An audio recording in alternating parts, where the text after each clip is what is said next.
डरने की कोई बात नहीं है बेटा, पास में मोक्ष द्वार है।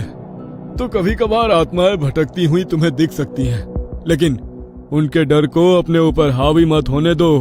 वो बस दो लोगों के बीच फंस कर रह गई है। वो खुद परेशान है, इसलिए दूसरों को भी परेशान करती है।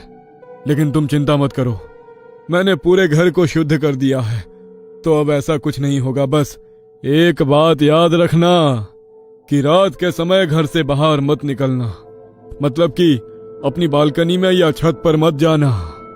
ठीक है पंडित जी, मैं ध्यान रखूंगी।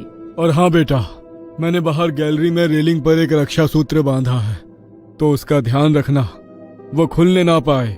जी पंडित जी। टीना ने पंडित जी को उनकी दक्षिणा दी और पंडित जी टीना के सर पर हाथ रखकर वहां से चले गए। घर में जब से टीना ने हवन कराया था, तब से उसके साथ ऐसा कोई हादसा नहीं हुआ था। अब उसे ना तो खिड़की पर ठक ठक की आवाज सुनाई देती थी और ना ही उसे वहां पर किसी की आवाज या परछाई महसूस होती थी। उसे लगा कि अब सब कुछ ठीक हो गया है, लेकिन शायद कहीं ना कहीं वो ये भूल रही थी कि मोक्ष द्वार अभी भी वहीं पर है और अभी भी रात को वहां इसी तरह आत्माएं भटकती हैं। कुछ दिन बाद यार न्यू ईयर आने वाला है और तुम लोगों ने कोई पार्टी भी प्लान नहीं की। यार मेरी रूममेट तो तुझे पता ही है कैसी है, वो तो फ्लैट पर पार्टी करने नहीं देगी। और मेरा लैंडलॉर्ड भी ऐसा है कि उसे जरा भी शोर शराबा पसंद नहीं है, तो मेरे फ्लैट पर पार्टी करने का आइडिया तो भूल ही जाओ। हाँ, और जहाँ मैं रहता हूँ वहाँ तो ऑलरेडी लड़कों ने अपनी पार्टी प्लान की हुई है और मैं तुम लड़कियों को वहाँ पर लेकर बिल्कुल भी नहीं जाऊंगा। और तुम दोनों? मेरे पास भी जगह नहीं है। सेम हियर यार।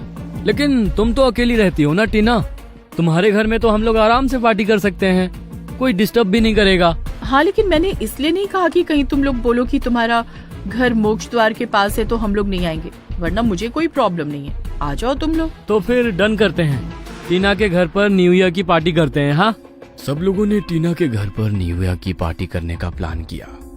2 दिन बाद 21 दिसंबर था। टीना जिस घर में रहती थी उस घर का पेंट अब उतरने लगा था, तो लैंडलॉर्ड कुछ लोगों के साथ घर पर आया।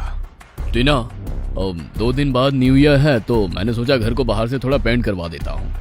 अभी तुम कॉलेज जाओगी तो ये लोग पेंट कर देंगे, तो कोई प्रॉब्लम भी नहीं होगी। ओके।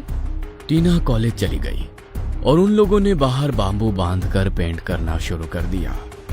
लेकिन जब वो लोग घर की रेलिंग पर पेंट कर रहे थे तो बांबू की कील उस रक्षा सूत्र में अटक गई और जब उन लोगों ने बांबू को हटाया तो वो रक्षा सूत्र खोलकर नीचे गिर गया, जिस बात का अंदेशा टीना को बिल्कुल भी नहीं था।